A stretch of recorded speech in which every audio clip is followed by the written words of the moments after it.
Western Spring Television. Ours it is.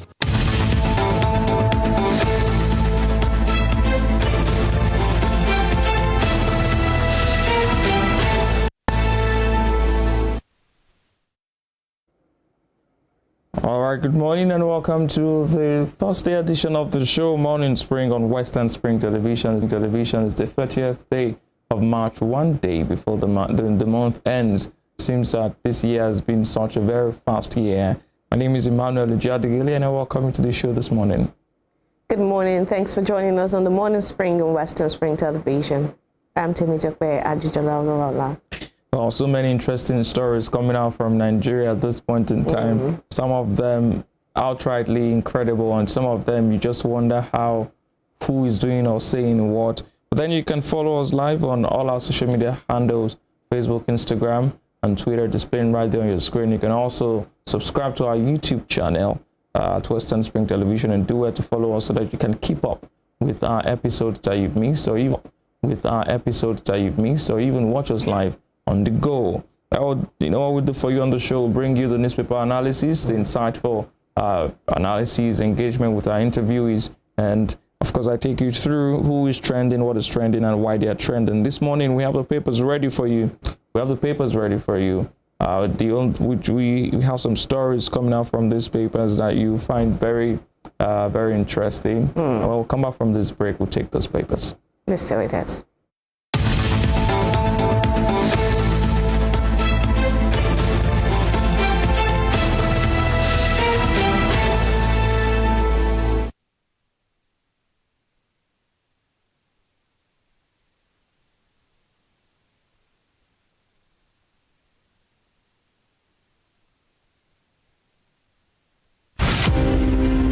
Badamasi Adegoke Adelabu was a prominent figure in Ibadan politics and Western region before Nigeria's independence. He was a key founder of the National Council of Nigeria and the Cameroons, a political party that held a lofty the touch of liberty for the two West African countries. He carved a niche for himself as a wordsmith and a creative speaker. The nickname Kwenkele Mens was a natively corrupted version of peculiar mess, his bombastic English language style often used to score proceedings at the parliament. The author of Africa in Ebullition, a handbook of freedom for Nigerian nationalists, was Nigeria's Federal Minister of Natural Resources and Social Services between 1955 and 1956. He died in an auto crash on the 25th March 1958 at the age of 42. Western Spring Television identifies Adegoke Adelabu as a watershed character in history.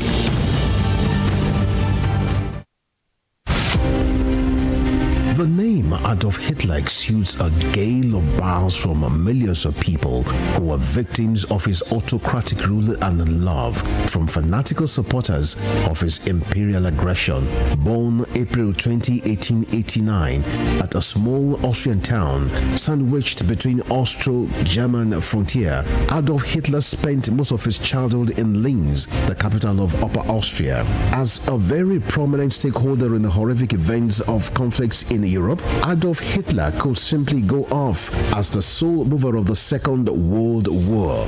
40 million Jews were murdered in the gas chambers of various Nazi camps on the orders of Adolf Hitler. Thousands of Adolf Hitlers still live in Germany today, but the majority of them are elderly and were named before the end of the Second World War. As the name pales into vanishing rarity, 13 children, according to official records, were named Adolf Hitler between 2006 and 2013. Western Spring Television identifies Adolf Hitler as a major character in history. Ahmadu Bello, Prince Royal, was born 6th of December 1910 at Raba Village, Sokoto, northwestern Nigeria. His father was a district head and heir apparent to the Sultanate throne from the house of Usmanu Danfodio, a religious and social reformer who brought the Habib dynasty under the Fulani Caliphate in the beginning of the 19th century. Ahmadu Bello raised the bar of political consciousness and participation when, in 1944, he engineered the establishment of the Northern People's Congress (NPC) as the first political party in northern Nigeria and the rallying point for politicians in the region before independence. History will not forget Ahmadu Bello for his charisma and political sagacity, which provided easy passage for his kinsmen to assume political and administrative positions in Nigeria's post-independence era. The distinguished elder statesman and Sardauna of Sokoto has his face on his country's 200 naira currency as a mark of honor to one of the architects of Nigeria's independence. Western Spring Television identifies Ahmadu Bello as a watershed character in history.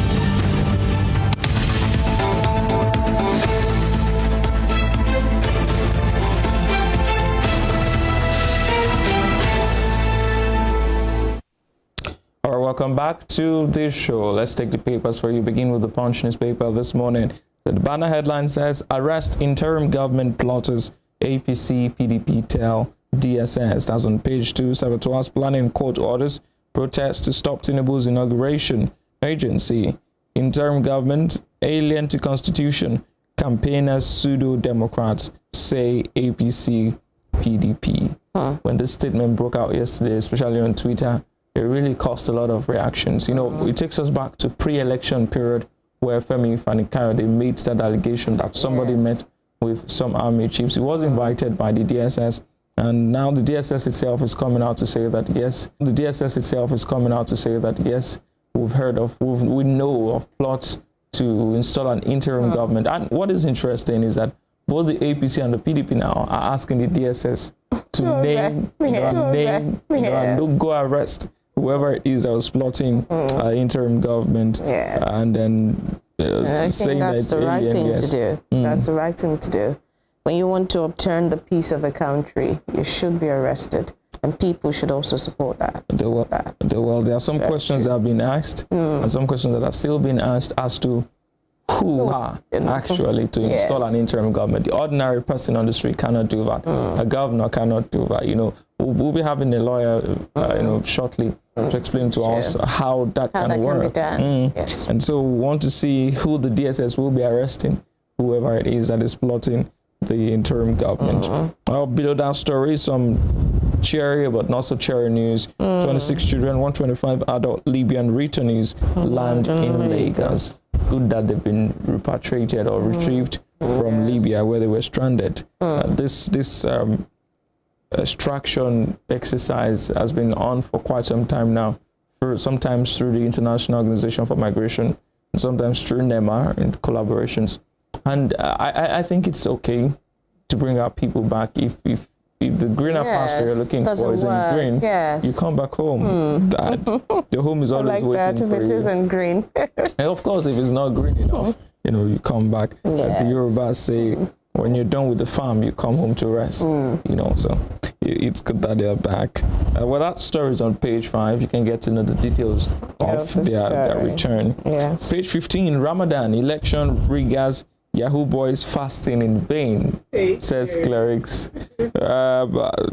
We've come to sort of institutionalize Yahoo boys. We've come to grant them some sort of recognition.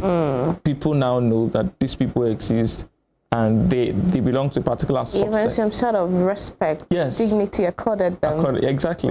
You begin to wonder, and when you see people, worship these guys, when you see them celebrate them, you begin to wonder. And you're certainly giving credence to what they're doing. Yes. Which is very much wrong. condemnable. Yes. But it's good to see that those clerics because you can't. You I don't know. Make people cry and say you're fasting. Yes. or you can't give people money that you got from proceeds from such acts and think that you're washing away your sins. It doesn't just work like that. I think that's the rationale behind some of them participating in the fast. All right, away from that story, on page 5, burglars jailed 7 years for robbing Patience Jonathan. Burglars jailed 7 years for robbing Patience Jonathan. I think the fact that burglars have been jailed is worthy of note. Yes. So for the fact that it's if former first lady doesn't really, it shouldn't be the base for this. For the information. Yes, information. Burglars should be jailed. Exactly. It's not because of who they rob. Yes, but because of the acts and the actions. Yes. Well, in Lagos State, Whitney Crestland school workers' trial begins today. Remember last week, the state government instituted a suit of manslaughter and some other negligence against that school, some of its workers, for the 12-year-old Whitney who died during the school's inter-house, and autopsy revealed that she died of asphyxiation and and electrocution. And so the trials will begin today. Page 28 is where you can get more details on that story. Yes. And I think face value, we all know that the school was complicit in a way, but we hope that the attorneys can bring out, crude evidences of their negligence and, ways that they have compromised. Page 8, presidency, rare privilege, I won't squander, says Tinubu. As the president-elect, yes. I don't like that smile on your face. It's too wry. And No. I'm just saying that contrary to what I thought, Tinubu has been making some statements that are reassuring to Nigerians, really. And this is one of them. I like that. And the only thing is, it has to be beyond words this time. It has to be a lot on what you do to bring this words to fruition and all. So, but really, he has been, doing well. Inauguration is getting closer, and his government will be under scrutiny, heavy scrutiny, because of the promises that he has made. On page 19, federal government plans sanctions as 633 die in oil operations. Well, you want to wonder really if these deaths could have been prevented, because their deaths now warrant sanctions, meaning that some rules, some things were flouted that could have been detrimental or consequential to these deaths. Yes, it's important that the federal government does this. There are several rules of safety that we flout in Nigeria, and this is one of them. And you look at the buildings too, the ones that have been, falling and all. These are the cases that we see, and it's important that the federal government does so.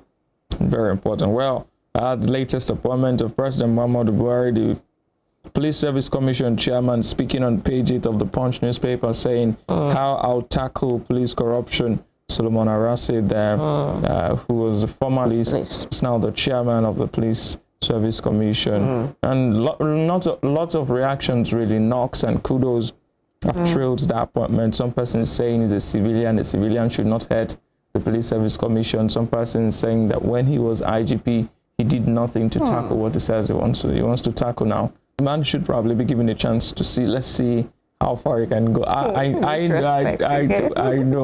know what to do, but I think that it should just, I don't know.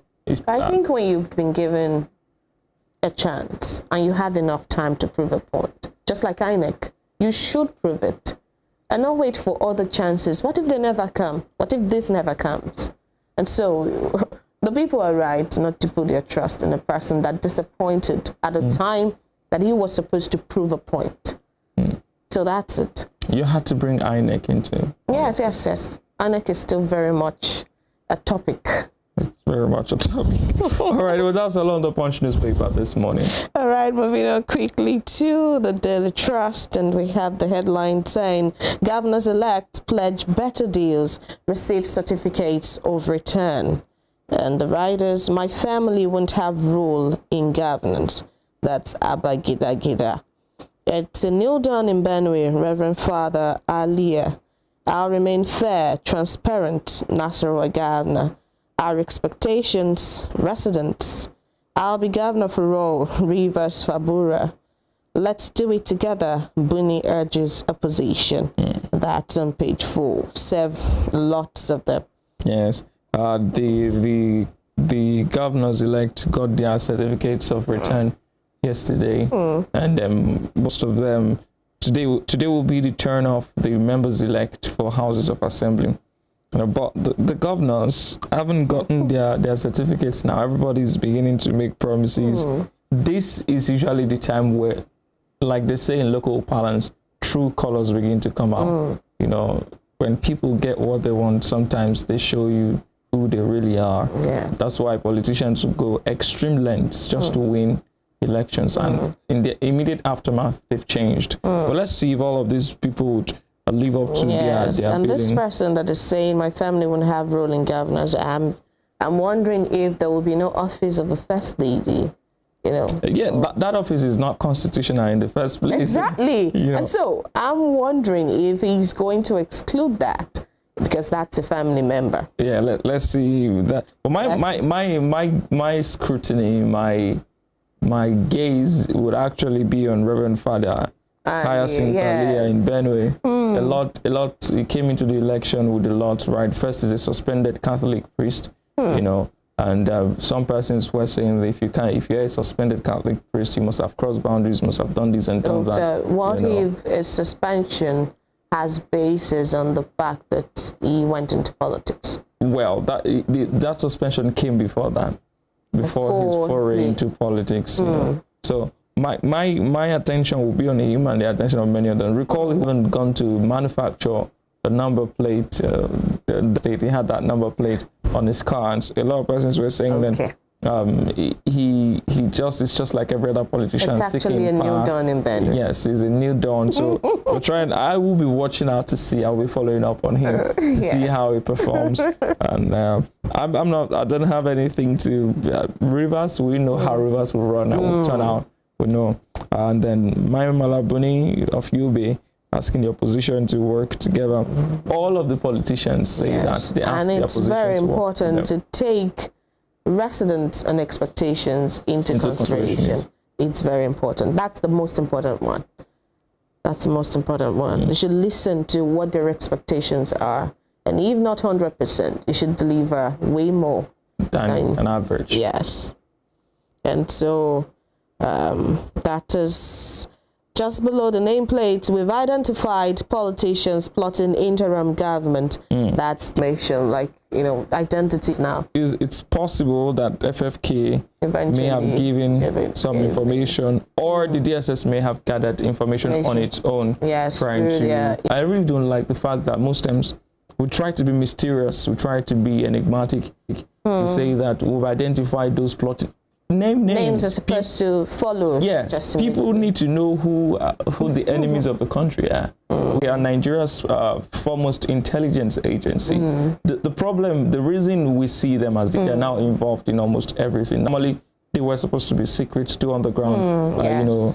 But you see them at campaign rallies, providing security. That should be the job of the police, of the DSS. Do you think that maybe when a particular sect is not fulfilling their responsibility, then those responsibilities are then shifted to others who are willing to take up the job? It shouldn't be about willingness. It should be about police. It's the same way it is an aberration to see a soldier on the street policing people. Soldiers should not be on the street except in matters of national emergency or urgency. I don't expect to see a military checkpoint at Olaya, for instance. I don't expect to see one because it's not a hotbed. It's not a hot zone. The police, if I see a policeman there, I would not be surprised.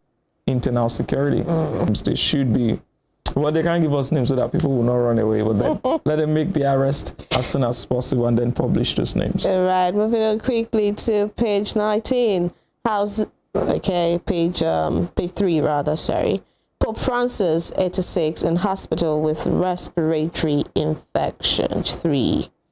That's what's it called now? Old age catching up with the man there. He has actually written From according to people in his office, in his resume, and he said that when he's unable to continue, all he needs to do is just sign and date the resignation letter. But I think that that's how it should be. There should be some sort of honesty and transparency when it comes to the health of leaders. You know, the man is in the hospital. There's no mystery around it. There's no, he has been flown out for medical attention. You get to know what exactly is wrong. Yes. I mean, so that it says the name of the person, his age, and where he is, and why he is there. Yes.